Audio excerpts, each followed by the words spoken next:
Greetings again, everybody. Welcome back to Dark Souls 2.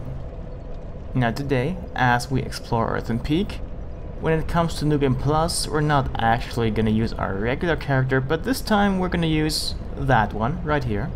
She's called Stabitha, and she likes to stab things and people with her rapiers. She's using a rapier plus 10 in the left hand and an Espada Ropera plus 10 in the right hand. And the Espada Ropera basically is a rapier, but better. She's also wearing Lucatiel's set, or rather the body armor. The rest are different things. I kinda like this set, so I definitely wanted to pick her instead of another character, with which I had to upgrade weapons first. Now I would recommend not actually pulling that switch, because that guy will see you and attack you. And that's basically all it does. Well, it will prevent you from smashing that giant bowl of poison, but since there's no real reason to go back there anyway, you might as well just leave it down.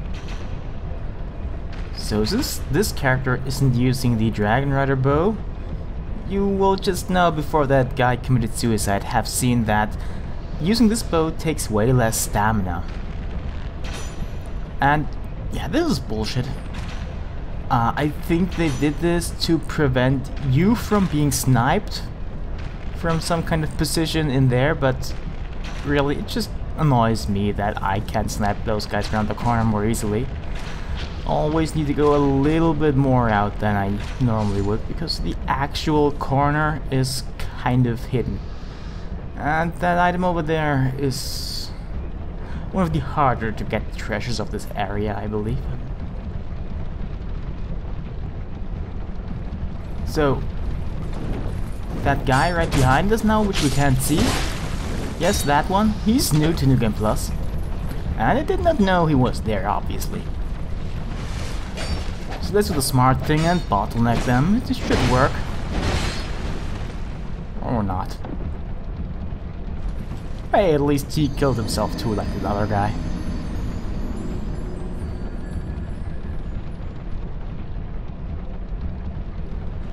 Alright, and since that was really embarrassing, let's switch back to New Game, where I can still pretend that I'm good at this game. Because that one guy, he's just simply not there, and he can't ruin my day. This is how you're usually supposed to do this. That additional guy, by the way, is actually the kind of extra enemy plays in New Game Plus that I can get behind of. Because it forces you to be on your toes and never let your guard down, which is generally good advice for a Souls game. So far, most of the enemy plays we've seen have been mostly just more dudes, which you can plainly see. This one was almost kind of a little bit cruel, which I like. And yeah, we just ran across that little walkway there, so those guys are still alive. Don't have to kill them with a bow though. Lightning spear suffices. And it's all just for this one chest here. The pike is a decent spear type weapon. If you want to use a spear, the pike is as good as any. There's other spears which you can find this early on, but pike I think is actually a really good option. Not that spears are that good anyway. They're really hard to handle, and we might see that later on. Basically, they have a very pronounced sweet spot this time around, and you need to hit them with the tip, otherwise you won't do very much damage. But much like with any other weapon type in Dark Souls or Dark Souls 2, if you get used to it, it's a perfectly valid choice. Try, destroy. Alright, that could have been phrased better. Like, perhaps the message could have said try torch, which would have helped, so let's get us some fire and try to burn those windmill blades. Because, believe it or not, this is something you definitely want to do. It will essentially stop everything in here from moving, and do other things to the area, which we'll see.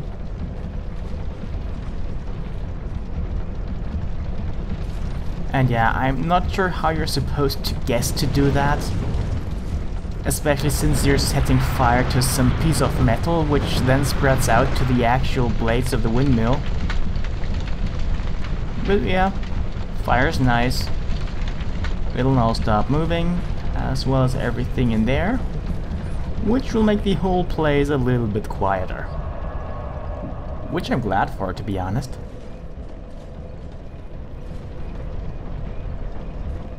Still moving for some reason. Might take a while to actually stand still. But yeah, this is another pressure plate. There aren't too many in the game, but you should still always look on the ground just to be sure to not accidentally step on one and be shot to death by a couple arrows. This area is a little bit reminiscent of Sans Fortress because of that, but other than that there's not really very many traps. At least not in this area. And that mask's great. It's supposed to be the mask of those guys, but they don't have hats, so they can't wear it. But anyway, traps. There's one more trap in this area that's reminiscent of Sans Fortress from Dark Souls, and we'll be seeing that. If you play Dark Souls, you might already know what I'm talking about. If not, then yeah, you're gonna be in for a surprise.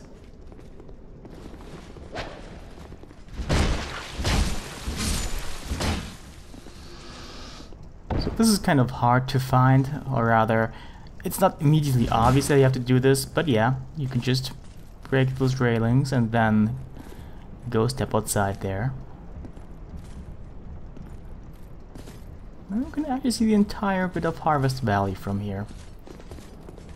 Anyway, there's some dude standing around here for some reason. Shush! You idiot! Stay quiet!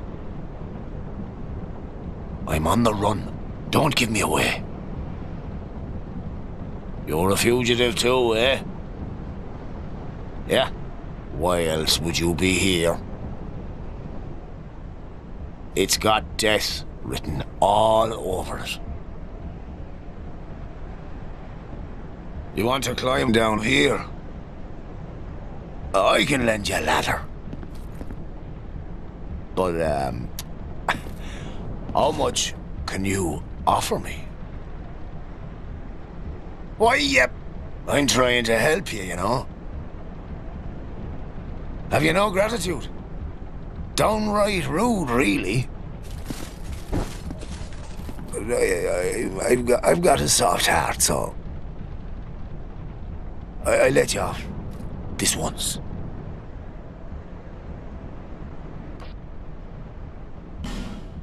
All right, it'll be just a moment.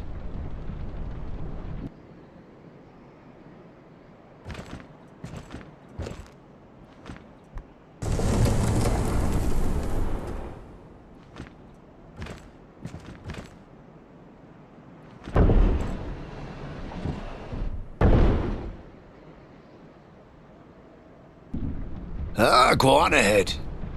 I won't offer this deal twice.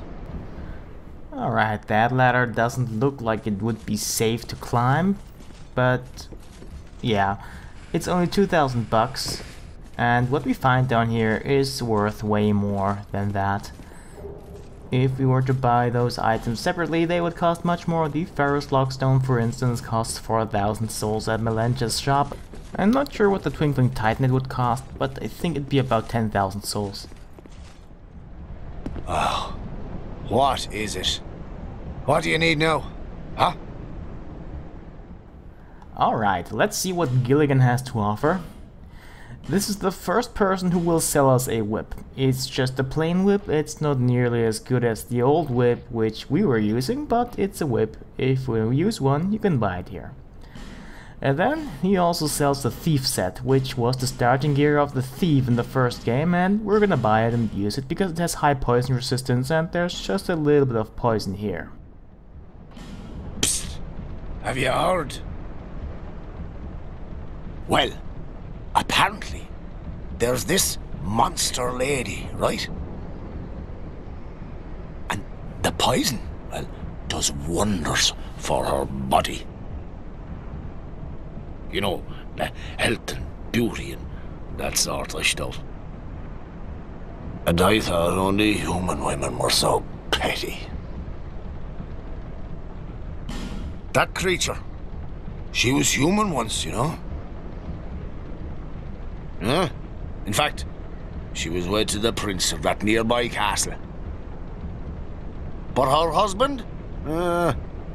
He had feelings for another. The princess was desperate and sought eternal beauty, hoping that it would restore the prince's affection. You see what I mean?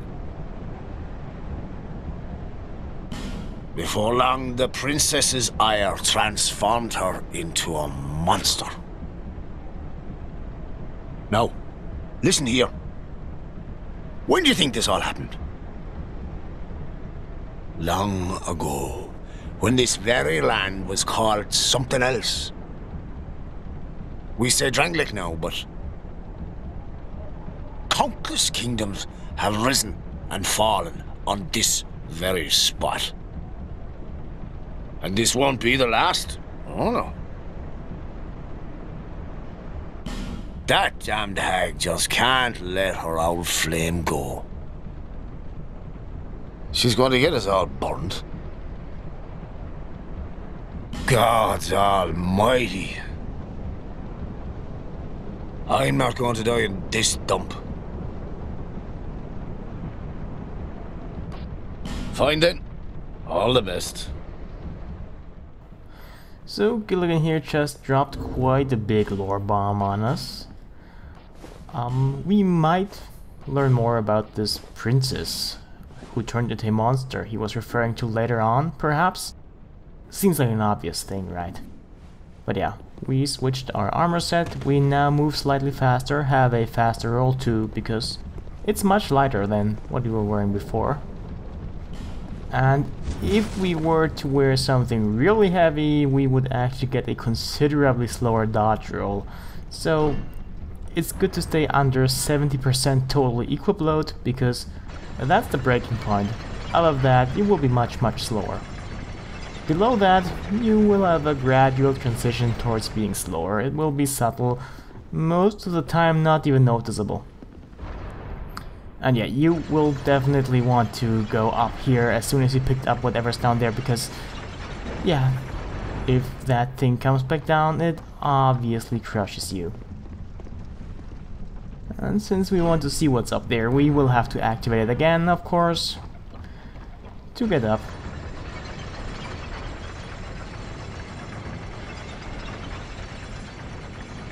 Now, don't be fooled, this situation might seem threatening, but those fireballs and whatnots coming at us, they've never actually hit me.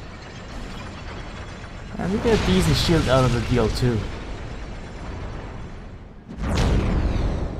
And now we're gonna hear that explosion over and over.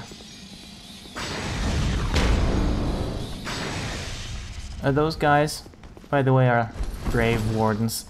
They're kind of out of place in this area, but we'll be learning more about that as we go through the game. Well, we meet again. There's treasure this way, but I have a bad feeling about it. I don't quite have the guts myself. Well, we meet again. There's treasure this way. I don't quite... So our old buddy Pate is back and he promises us treasure again. Treasure which, I'm gonna spoil it, he could not possibly know about unless he planted it there himself, or someone had told him and he believed them. But yeah, or maybe he needs that thing over there too. Didn't occur to me immediately. But he probably didn't, because if you go back to him after having that picked up, he won't react. And it's a bitch to get to, because, well, yeah, that. The only way to make that jump is to use that little ledge there. Otherwise, you'll just drop to your death.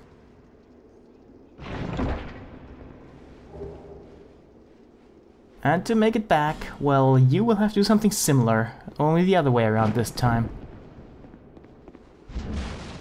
But yeah, the treasure that he is referring to is down here, actually. Again, it's nothing too special, but might be nice to have if you're a spellcaster. This, by the way, is the second time that we get treasure that would be good for a caster out of a little paid side quest. But let's see what he has to say about that. Well, good to see that you survived. Perhaps you're more rugged than I thought. In any case, the treasure is yours, since you went ahead, took the leap. I prefer a more cautious approach. It's hard to know who to even trust these days. For instance, I've heard that a man is out for my life. Now, what misunderstanding could have ever led to that? The poor bloke must have quite an imagination. You be careful too, my friend, for trust can be a dangerous thing. I did forget to pick up one other piece of treasure, so let's go back to Game Plus and collect it by jumping right down here. This is right outside the room with Pate, by the way, in case you couldn't tell, and brings us back to the two archers near the beginning, and funnily enough, the second one doesn't even notice us, and we're thankful for that. But we get a poison broadsword out of the deal, but I don't think that's really useful. If I were to infuse a weapon with poison, it would either be a twin blade or a Card's Rapier, because both of those hit in rapid succession and have a higher likelihood of actually proccing the poison. And there's no way to get out of here except warping, so yeah. And by the way, you don't actually need to collect the treasure for Pate to acknowledge it, you only need to come in through the door. Same's true for the first encounter too. In fact, the areas are laid out in a way that make it more likely that you go back to him before picking up anything. Except maybe some really small, useless thing. But yeah, this only goes to show that Pate probably is a little bit of a shady figure. I mean, he did kind of piss off that Creighton guy, right? Now, we did hear that Creighton is apparently a wanted murderer though, so who are we to trust? And more importantly, what side are we gonna take? Because eventually, we will have to make a decision. So yeah, I think that the story with Pate and Creighton is one of the most interesting in the game. And oh yes, another poison chest. This time at least it's worth it. Last time all we got was a torch, this time it's a ferrous lockstone. And though there's nothing except punishment, basically you drop down there if you miss this jump. And if we hadn't burned the windmill, well, those blades would rotate and potentially damage us if you touch them. So there's that to keep in mind.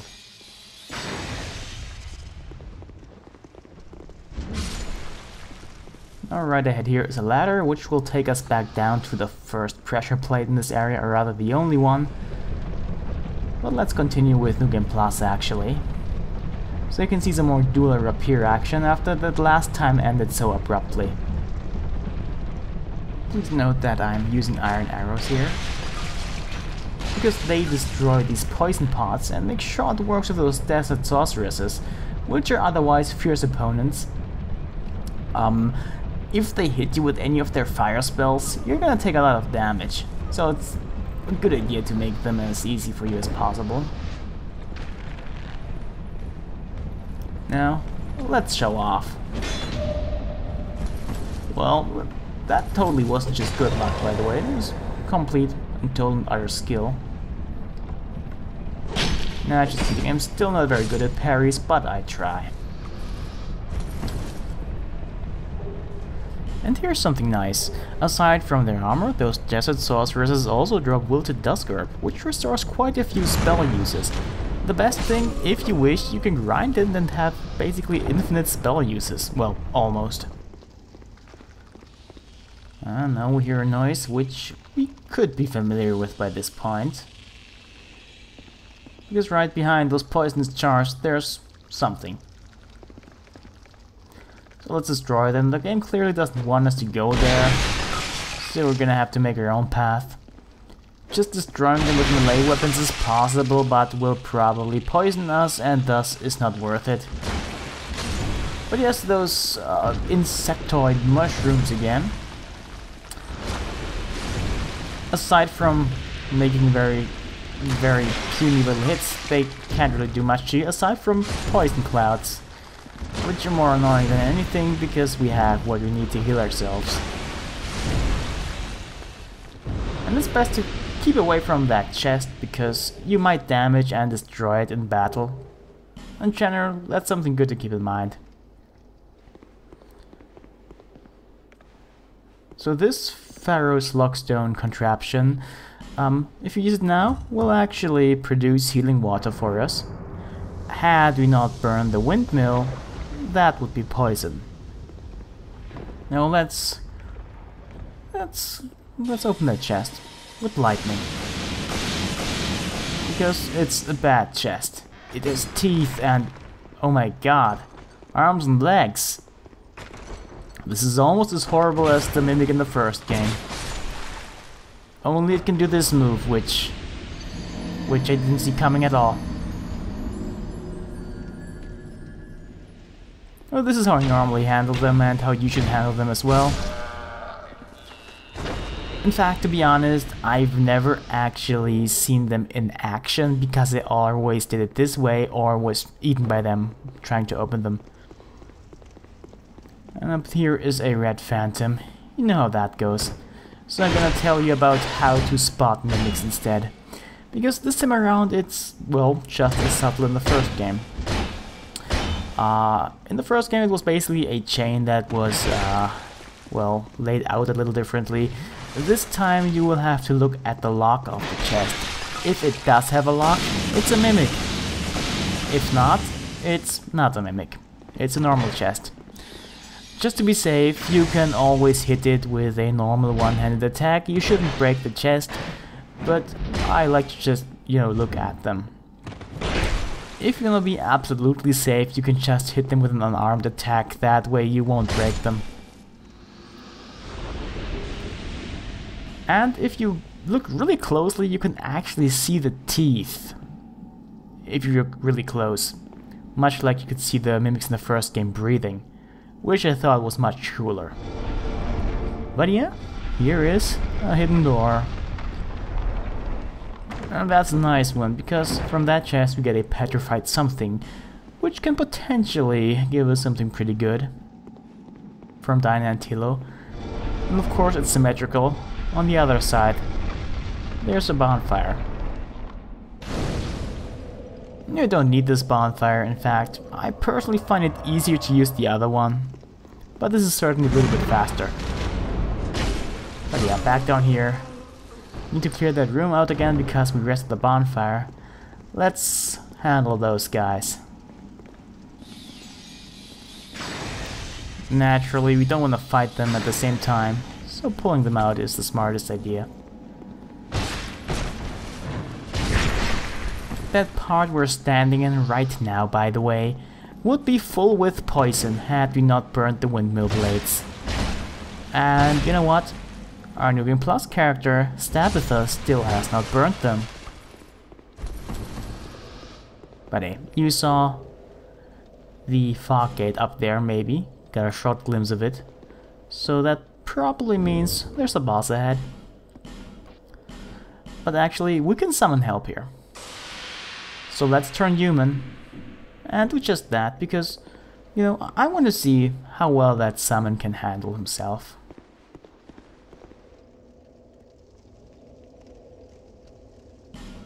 Yeah, Chester Thomas seems nice enough.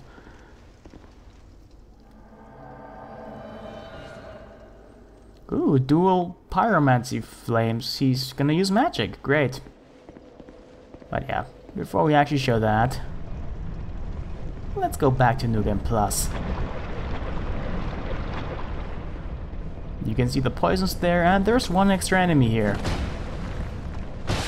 Which is more annoying than anything. But it certainly exists.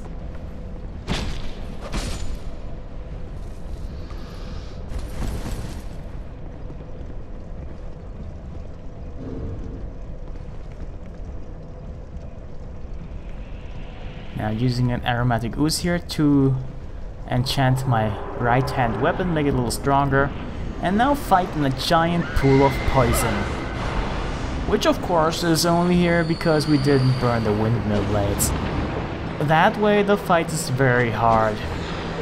You need to constantly heal yourself, ideally with life gems, so you get a little gradual healing boost. Or heal yourself with poison moss so you aren't poisoned anymore. It's very hard to do the fight that way. I did it once, it took me very many tries, and it's not worth it because, yeah, you don't really get anything extra aside from some satisfaction, but yeah, I just fight her normally. So now after burning the windmill, all we have left is a small ring of poison right around us. Mytha, by the way, will be healed when she's in poison, which is why the fight is so ridiculously hard when the entire area is filled with it. But if it's not filled with it, she's actually surprisingly easy. She doesn't really do anything that will catch you off guard, at least not yet. There's a move that I find rather nice and funny. We'll be seeing that maybe. You can, by the way, chop the tail off if you hit it enough.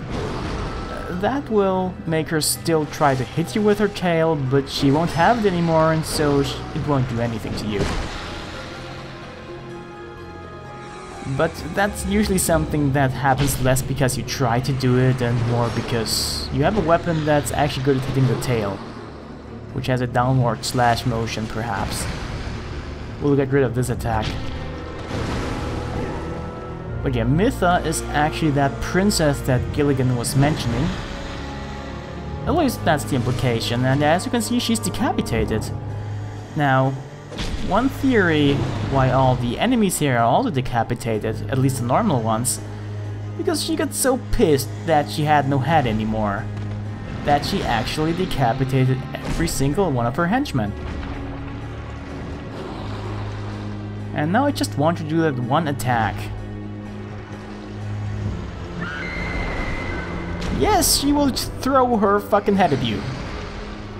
It'll explode. It's easy to dodge normally, but got hit there for some reason.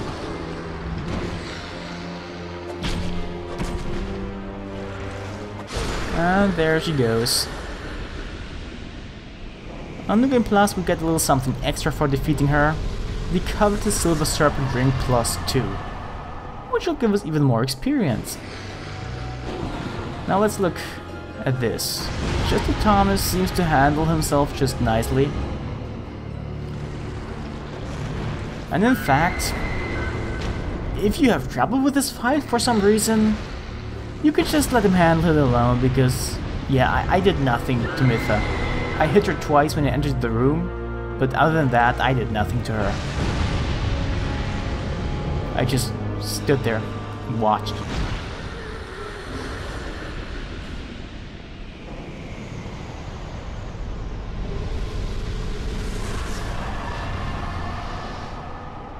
Alright, we beat the boss of this area. So let's move on.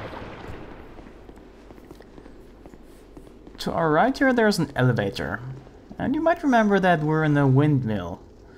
You might also remember that I asked you to take note of the fact that there's nothing above it except for the clear, cloudy sky actually. No traveling up, so what do you suspect we find up there?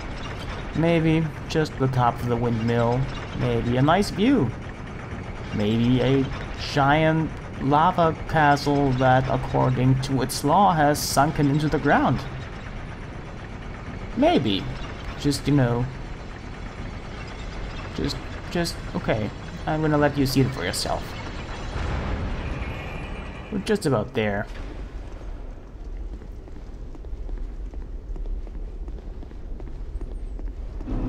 Ah yes, just what I expected. Not quite sure how that makes sense, but maybe it does, it probably doesn't.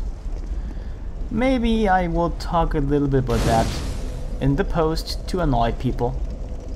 Right now though, I think it's best to just show you the boss weapon. Soul of Mytha, the baneful queen who lives in the Earthen Peak. The queen sought the king's affection even poisoning herself to attain beauty, despite the monstrous consequences, all for the compelling madness known as love. This sounds somewhat similar to the covetous demon, but let's move on to her weapon, Mytha's bent blade. A dagger forged from the soul of Mytha, the baneful queen, coated with a potent poison. Mytha was the fairest queen in the land until something unhinged her. Was it the poison found deep within the earth, or the passion that consumed her heart? This is a dagger-type weapon, which means it does puny damage with normal attacks even when fully upgraded, which this one isn't, by the way. It's not upgraded at all. But when parrying and riposting, or maybe backstabbing, it does great damage. This one though also does poison. Now if it were upgraded, it would probably trigger the poison relatively quick, but here it really takes quite a few hits until an enemy is actually poisoned. But I hear that this weapon is actually been used by quite a few people. If you infuse it with poison, I reckon it will poison people super fast. Maybe, who knows, at some point I'll even try that. Or not. But yeah, I hope you enjoyed this video. See you again next time.